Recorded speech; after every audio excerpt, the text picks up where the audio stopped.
है कि किसी इंसान ने हवा के खिलाफ मुकदमा दर्ज किया हो। ऐ अल्लाह के नबी, मुझे हवा से शिकायत है, उसने मेरा हाथ तोड़ दिया है।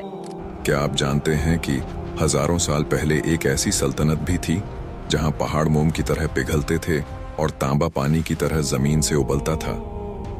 एक ऐसी जगह जहां मजदूर इंसान नहीं बल्कि वो जिन्नात थे, जिन्हें कोई दीवार या जंजीर नहीं रोक सकती थी। आज हम सुलेमान अलैहिस्सलाम की उस सुपर इंडस्ट्री की सैर करेंगे जहां तांबे के चश्मे बहते थे और जहां ऐसी देंघें बनती थीं जिनमें एक साथ 20-20 ऊंटों का गोश्त पकाया जाता था। आखिर वो जिन्नात कौन से काम करते थे जो इंसान नहीं कर पाते थे, और वो कौन सा फरिश्ता था जो आग का कोड़ा हाथ में लिए उन जिन्नात पर पहरा देता था। नाजरीन किराम, बैतुल मुकद्दस की वादियों में एक अजीब मंजर था।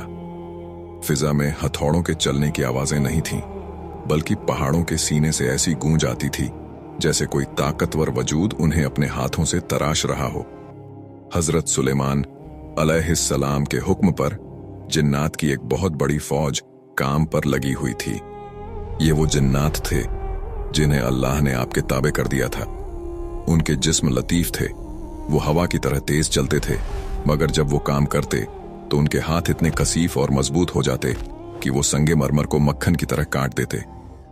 दोस्तों, जरा सोचें, एक वसीआ ओ अरीज मैदान है जहां जमीन से एक चश्मा उबल रहा है, लेकिन यह ठंडे पानी का चश्मा नहीं था। यह ऐनुल कित्र था, यानी पिघले हुए तांबे का चश्मा। अल्लाह के हुक्म से तांबा माया लिक्विड बनकर 3 दिन और 3 रातों तक इसी तरह बहता रहा जैसे पहाड़ी नदी बहती है। इस पिघले हुए सुर्ख तांबे को बड़े बड़े बर्तनों में जमा करते और इससे वो चीजें बनाते जिनका तसव्वुर आज की दुनिया भी नहीं कर सकती। वो जिन्नात हजरत सुलेमान अलैहिस्सलाम के लिए बुलंद ओ बाला महल, किले और इबादत गाहें तामीर करते थे। कुरान बताता है कि वो उनके लिए महारीब यानी ऊंचे सुतूनों वाली इमारतें और तमसील यानी खूबसूरत नक्श ओ निगार बनाते थे। यही नहीं, वो जिन्नात मिट्टी के छोटे प्याले नहीं बल्कि जिफान कल जवाब यानी तालाब जैसे बड़े बड़े प्याले बनाते थे जिनमें हजारों लोग एक साथ खाना खा सकते थे। वहां ऐसी देगें मौजूद थीं जो इतनी वजनी और बड़ी थीं कि उन्हें जमीन में मुस्तकिल नस्ब कर दिया गया था, क्योंकि कोई इंसानी ताकत उन्हें हिला तक नहीं सकती थी। दोस्तों, अब आपके जहन में यह सवाल आ रहा होगा कि क्या यह जिन्नात अपनी मर्जी से यह सख्त काम करते थे? क्या वो इतने ही फरमानबरदार थे? हकीकत यह है कि नहीं, उनमें से बहुत से सरकश और जिद्दी भी थे। लेकिन अल्लाह ने हजरत सुलेमान अलैहिस्सलाम को उन पर वो रोब दिया था कि वो सर उठाने की हिम्मत नहीं कर सकते थे। जब यह हजारों जिन्नात काम कर रहे होते थे तो उनके दरमियान एक फरिश्ता खड़ा होता था जिसके हाथ में आग का एक ताज़ियाना कोड़ा होता था। यह फरिश्ता अल्लाह की तरफ से उन पर मुवक्किल था। अगर कोई जिन काम चोरी करता या हजरत सुलेमान अलैहिस्सलाम के हुक्म से जरा भी इधर उधर होता तो वो फरिश्ता उस आग के कोड़े से उसे ऐसी जर्ब लगाता कि वो जिन वहीं जलकर राख हो जाता। इस हैबत ने उन सरकश मखलूकात को भी एक मुखलिस मजदूर बना दिया था।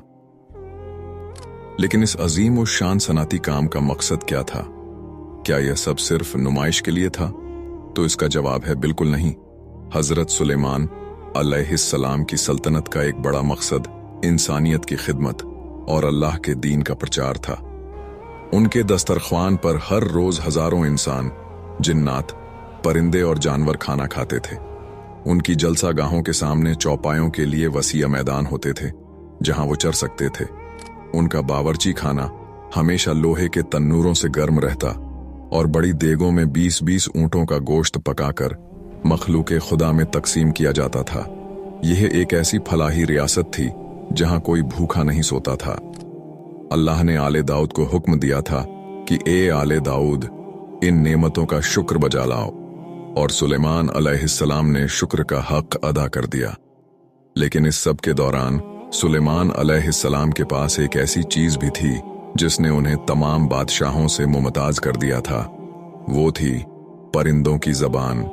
एक रोज जब सुलेमान अलैहिस्सलाम अपनी बिसात पर सवार हवाओं में सफर कर रहे थे, वो मक्का मुअज़्ज़मा से गुजरे। वहां उन्होंने काबा को रोते हुए पाया। जी हां, काबा ने सुलेमान अलैहिस्सलाम से फरियाद की। आखिर काबा क्यों रो रहा था? और सुलेमान अलैहिस्सलाम ने इस मुकद्दस घर को देखकर किस अजीम उस शान पैगंबर की खुशखबरी दी जो आने वाले वक्त में इस घर को बुतों से पाक करने वाला था। नाजरीन किराम, एक दफा हजरत सुलेमान अलैहिस्सलाम अपनी बिसात यानी उस अजीम उस शान तख्त नुमा बस्ती पर सवार थे जो हवा के दोष पर रवां थी। ये कोई छोटा तख्त नहीं था, बल्कि एक फरसख तकरीबन 3.5 मील लंबा और चौड़ा तख्त था जिस पर सोने का मिंबर लगा था। इसके गिर्द सोने और चांदी की 3000 कुर्सियां बिछी थीं जिन पर अंबिया और उलमा तशरीफ फरमा थे। इस बिसात पर सिर्फ इंसान ही नहीं थे, बल्कि शीशे और लकड़ी के 1000 मकानात बने हुए थे जहां हजरत सुलेमान अलैहिस्सलाम के अहलो अय्याल और खादिम रहते थे। फिजा में उड़ते हुए इस तख्त के साथ एक मुकम्मल लश्कर था जो 100 फरसख तकरीबन 350 मील के रकबे पर फैला हुआ था। 25 फरसख में इंसान, 25 में जिन्नात, 25 में सहराई जानवर और आखिरी 25 फरसख में परिंदे उड़ रहे थे जो अपने परों से इस पूरे शहर पर साया किए हुए थे। हैरत की बात तो यह थी कि इस उड़ते हुए शहर का बावर्ची खाना भी हमराह होता था। लोहे के बड़े बड़े तन्नूरों में आग जल रही होती, कारीगर अपने कामों में मसरूफ होते और घोड़े अपने अस्तबल में बंधे होते, जबकि पूरी बिसात हवा पर तैर रही होती। हजरत सुलेमान अलैहिस्सलाम जब चाहते हवा को हुक्म देते और वो कभी तेज और कभी नर्म रफ्तार से उन्हें मंजिल की तरफ ले जाती थी। दोस्तों, जब यह अजीम उस शान लश्कर इस तखर से यमन की तरफ जाते हुए मदीना तैयबा के ऊपर से गुजरा तो हजरत सुलेमान अलैहिस्सलाम ने अपने साथियों से एक तारीखी जुमला कहा। आपने फरमाया, ये वो जगह है जहां आखिरुज़्ज़मां पैगंबर हजरत मोहम्मद हिजरत करके तशरीफ लाएंगे। क्या कहना उस खुशनसीब इंसान का जो उन पर ईमान लाएगा। यह सुनकर पूरे लश्कर में एक वज्द की कैफियत तारी हो गई। लेकिन जब यह बिसात मक्का मुअज़्ज़मा पहुंची तो फिजा का रंग बदल गया। हजरत सुलेमान अलैहिस्सलाम ने नीचे देखा कि काबा के गिर्द सैकड़ों बुत रखे हुए हैं और कुफ्फार उनकी परस्तिश कर रहे हैं। काबा की हालत देखकर हजरत सुलेमान अलैहिस्सलाम का दिल भर आया। इसी लम्हे काबा के दरो दीवार से रोने की आवाज आई। काबा ने अल्लाह की बारगाह में फरियाद की, ए मेरे पालने वाले, तेरा एक दर पैगंबर और तेरे दोस्तों की इतनी बड़ी जमात मेरे पास से गुजरी, लेकिन न वो मेरे पास उतरे और न यहां नमाज पढ़ी, जबकि मेरे चारों तरफ ये बुत रखे हुए हैं और लोग इनकी पूजा कर रहे हैं। तब अल्लाह ताला ने अपने घर पर वही नाजिल की और फरमाया, ए काबा, तू गिरिया मत कर, मैं बहुत जल्द इस जमीन को सजदा करने वालों की पेशानियों से भर दूंगा। मैं एक ऐसी किताब कुरान नाजिल करूंगा और आखिरी जमाना में एक ऐसे पैगंबर को भेजूंगा जो तमाम पैगंबरों में सबसे बरतर होगा, यानी हजरत मोहम्मद सल्लल्लाहु अलैहि व आलिहि वसल्लम। हजरत सुलेमान अलैहिस्सलाम ये सब सुन रहे थे और उनकी आंखें तशक्कुर से नम थीं।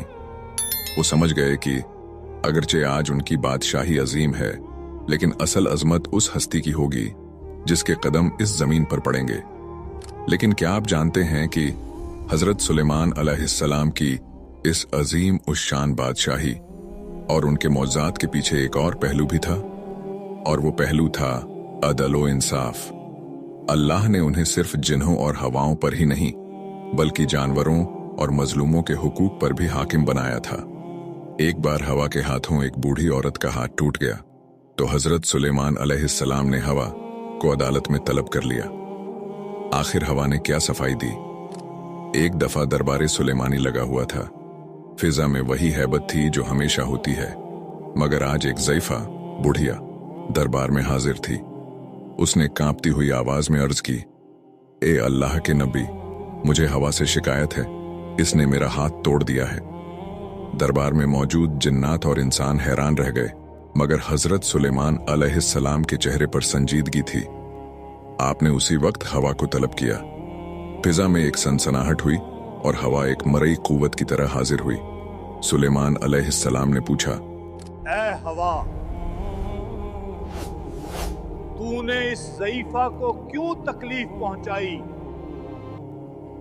हवा ने अर्ज की, ए अल्लाह के नबी, मेरा मकसद इसे दुख पहुंचाना नहीं था।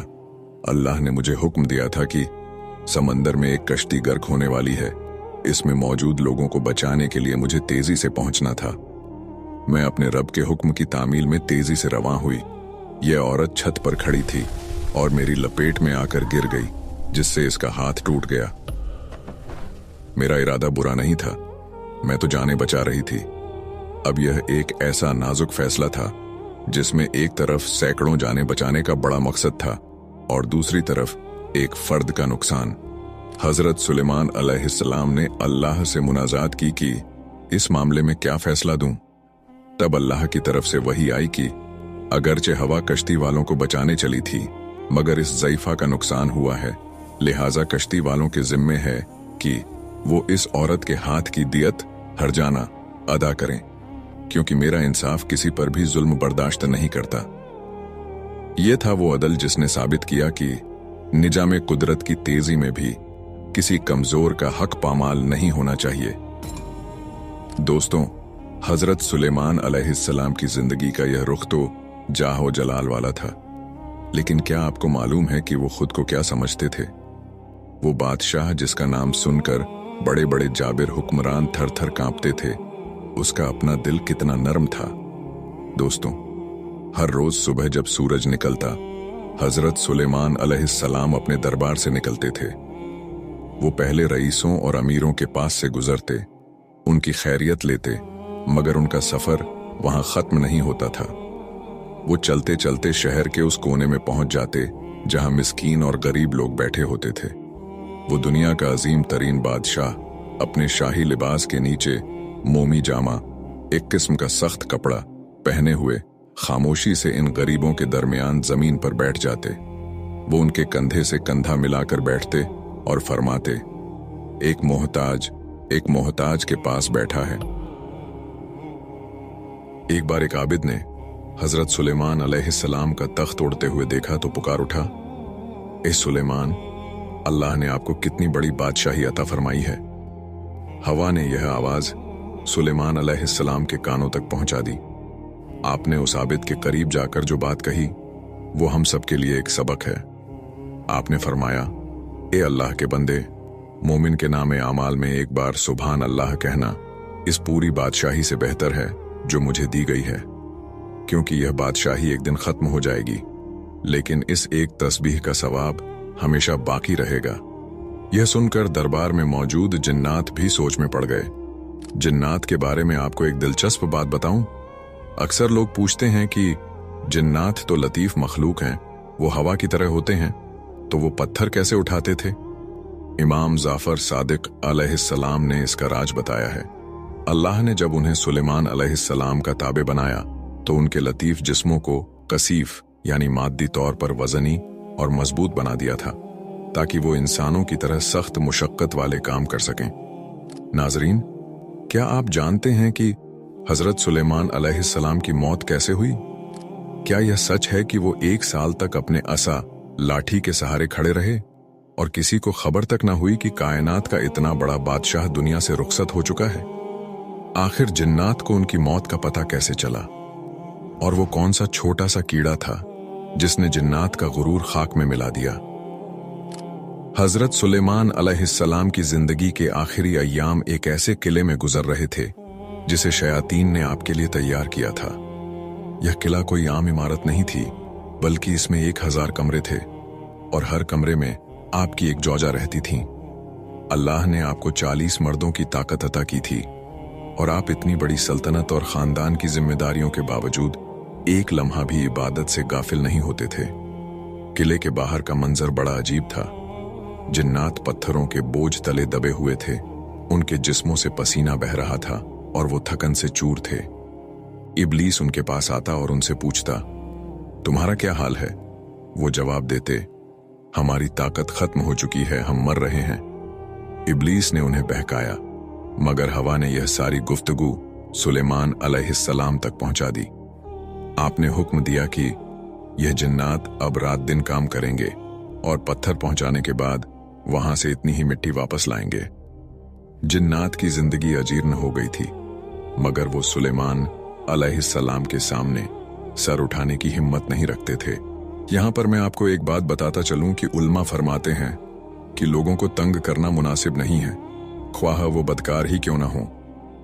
हजरत सुलेमान अलैहिस्सलाम का जिन्नात के साथ यह रवैया शायद उनकी शरारत और सरकशी की वजह से हो, वरना फरमां बरदारों पर बिला वजह जब्र और तशद्दुद करना किसी नबी की शान के मुताबिक नहीं है। असल हकीकत तो अल्लाह ही बेहतर जानता है। इसी दौरान हजरत सुलेमान अलैहिस्सलाम की वफात का वक्त करीब आ गया। आप अपने शीशे के महल में दाखिल हुए, जहां से आप बाहर काम करते हुए जिन्नात को देख सकते थे। आपने अपना असा लाठी लिया, इसके सहारे खड़े हुए और अल्लाह की इबादत में मसरूफ हो गए। इसी हालत में मलिकुल मौत तशरीफ लाए और आपकी रूह कब्ज कर ली। मगर अल्लाह की हिकमत देखिए, सुलेमान अलैहिस्सलाम गिरे नहीं, बल्कि वो इसी लाठी के सहारे ईस्तादा खड़े रहे। दोस्तों, यहां से तारीख का वो अजीब तरीन साल शुरू होता है जिसकी मिसाल कहीं नहीं मिलती। एक दिन गुजरा, फिर एक हफ्ता, फिर महीने गुजरने लगे। सुलेमान अलैहिस्सलाम इसी तरह खामोश, साकित और पुररोब अंदाज में खड़े रहे। बाहर काम करने वाले जिन्नात जब ऊपर देखते तो उन्हें सुलेमान अलैहिस्सलाम खड़े नजर आते। वो समझते कि बादशाह उन्हें देख रहा है, इसीलिए वो डर के मारे और ज्यादा तेजी से काम करते। वो जिन्नात जो दावा करते थे कि वो गैब जानते हैं, वो जमीन व आसमान की खबरें रखने का दावा करते थे, वो अपने सामने खड़ी एक लाश को न पहचान सके। यह अल्लाह की तरफ से उनके लिए एक बड़ी जिल्लत थी, ताकि इंसानों को पता चल जाए कि जिन्नात को गैब का कोई इल्म नहीं होता।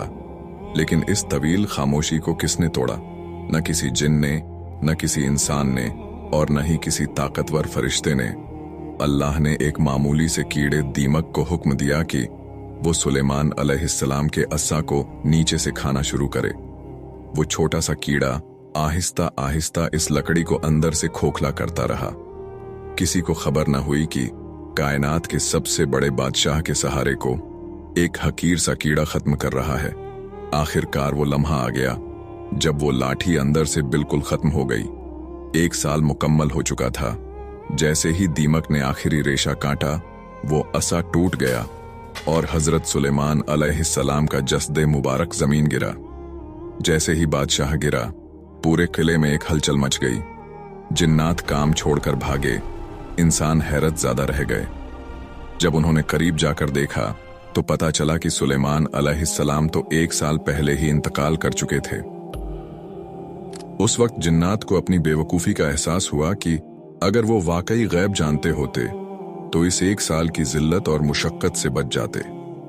सुलेमान अलैहिस्सलाम की वफात के बाद आपके वजीर आसिफ बिन बरखिया ने आपकी वसीयत के मुताबिक जिम्मेदारियां संभालें, लेकिन वो सल्तनत जो सुलेमान अलैहिस्सलाम के साथ थी, वो आहिस्ता आहिस्ता बिखरने लगी। सुलेमान अलैहिस्सलाम तो दुनिया से रुखसत हो गए, लेकिन उनकी वो अंगूठी, उनका वो तख्त और वो जिन्नात जो समंदरों में कैद हैं, उनका क्या हुआ? क्या आप जानते हैं कि सुलेमान अलैहिस्सलाम की वफात के बाद बनी इसराइल पर एक ऐसा जालिम बादशाह गालिब आया जिसने उनकी इबादत गाहों को तबाह कर दिया और उन्हें बदतरीन गुलामी में धकेल दिया। दोस्तों, उस बादशाह का नाम था बख्त ए नसर। आखिर बख्त ए नसर ने बनी इसराइल के साथ क्या किया?